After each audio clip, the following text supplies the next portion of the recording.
પોતાના બાળકોને અંગ્રેજી માધ્યમમાં ભણાવવાનું ખેલું લાગ્યું છે. અંગ્રેજી ભાષા જરૂરી જ છે, પરંતુ જ્યાં સુધી માતૃભાષાનું જ્ઞાન બરાબર ન મેળવી શકાય ત્યાં સુધી અંગ્રેજી ભાષાનું જ્ઞાન મેળવવું અશક્ય છે.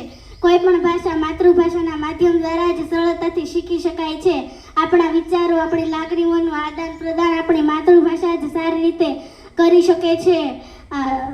અભિવ્યક્તિનું માધ્યમ પણ માતૃભાષા જ છે. વારસાના ભંડારની ચાવી પણ માતૃભાષા જ છે. જેવી માતૃભાષાના માધ્યમ દ્વારા જ ગણિત, વિજ્ઞાન, સામાજિક વિજ્ઞાન, ટેકનોલોજી વગેરે સારી રીતે મેળવી શકાય છે.